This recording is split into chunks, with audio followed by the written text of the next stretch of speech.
Good evening, everyone. I am the first reporter tonight, and our topic is all about the ethical theory of natural law. And the second reporter is Miss Jennifer Solis and also Miss Luen Rivera. First, I will discuss the natural law theory. It refers to the general view that moral rules and principles are objective and universal truth that can be discovered in the nature of things. So it means that the right and wrong are real at the same for everyone. So dali ra nato masabtan ang usa ka tao by using our mind and looking at human nature.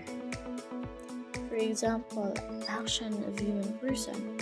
So nay isa ka tao nga nakapunit og cellphone and then wala siya nagduwa-duha na iyahang ibalik ang phone sa tag-iya even if no one is watching. So this is because being honest is naturally right for humans. So ang usa ka tawo is wa jud siya nagduwa-duha nga ibalik ang cellphone sa tag-iya kay kabalo man siya nga tama ang iyang gibuhat. So diri sa natural law tradition, we need only to look to our nature, human nature, and ask what it requires. So diri na tumabalan kung unsay tama o mali. Dili ko na ito mapangutana kung unsay mga lihok o mga binuhatan sa usa ka tao. So for example, na ay isa ka tao nga kanan gigutom na then nangayo siya tabang nimo. So sa makita pa lang daan nato sa iyang human nature is kabalo na ta kung unsa joy kailangan niya. We are meant to care and help others. So the right thing is to share food or help the person. So this shows that we understand morality by looking at what humans naturally need and should do. Next, by philosopher C. McKinnon, 1998, page 75, morality is not found in esoteric realm, but rather relies on what can be known from a reflective investigation and deep scrutiny of human nature by our mental faculties. So it means ang morality is wala ni siya gitago or mystery lang. So dili na to kailangan ng special powers para mabala na to kung say tama o mali. Instead, dili na to masabtan ang morality by thinking carefully and studying the human nature. A natural law refers to the laws that are built into the nature itself and those knowable to all people in all societies. A reason is built in all of us.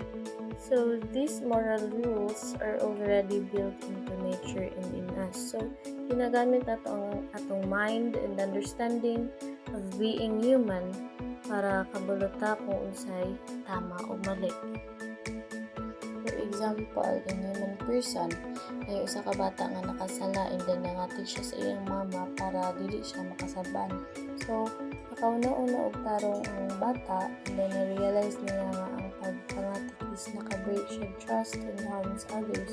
So using the reason, sabta niya nga ang pagtugan sa tinuod is tama nga binuhatan. So ipili sa bata nga kanang matugan siya sa tinuod kay tungod sa iyang mind and understanding is makatabang para mahibalan kung unsa jud ang tama nga buhaton, not because of something hidden or secret.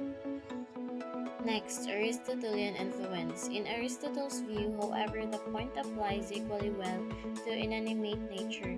Example, a corn, a hard fruit of an oak tree. Potentiality to actuality, the whole process of development made possible by its nature. Aristotle believes that everything exists in nature serves some particular and specific purpose. So for example, in human person, na isa ka bata nga na potential nga mahimong responsible adult. So by learning, growing, and making good choices, ang bata is mahimong mature person. So this shows humans also have a purpose, which is to grow and live well.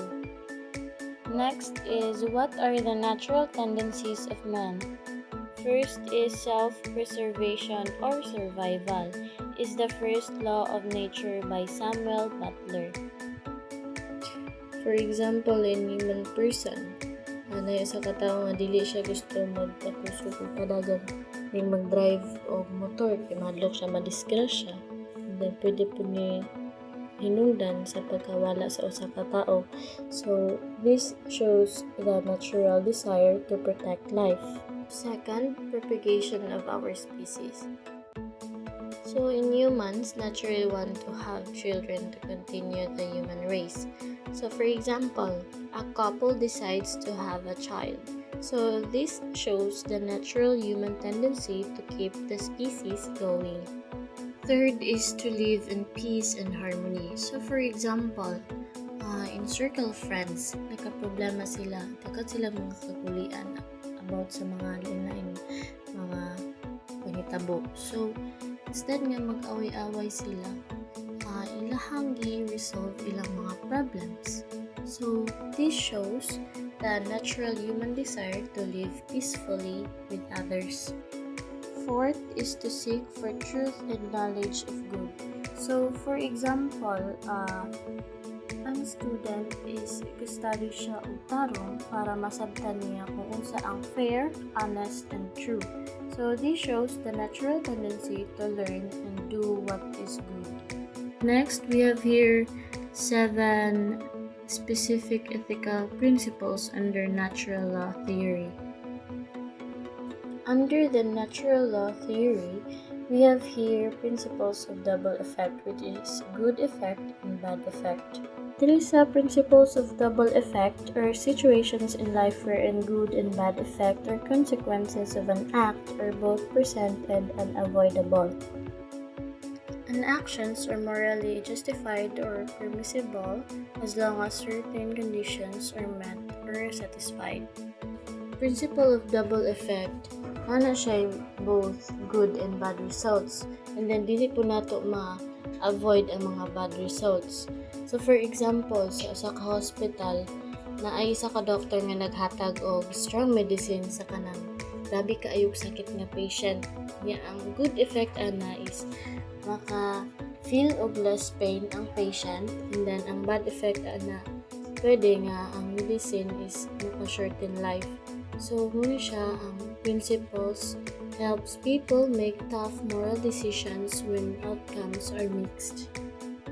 Next is the 4 condition under the principles of double effect. So first is the action intended in end of itself must be good or at least morally indifferent or neutral. So, diriya is ang act must be morally okay, not bad. For example, ang paghatag og medicine to relieve pain is good. Second, the bad effect must not be intended. So, for example, medicine may shorten life, matong example ganina. Pero gusto rin sa doctor is ma-reduce ang pain. Third, the bad effect must not be the means to achieve the good effect. So, for example, the patient's pain relief comes from the medicine, not from shortening life. Fourth is the good effect must outweigh the bad effect. So, for example, reducing severe pain is more important than the small risk of side effects. So, this principle helps decide if actions with both good and bad results are morally acceptable. And that's all. Thank you for listening.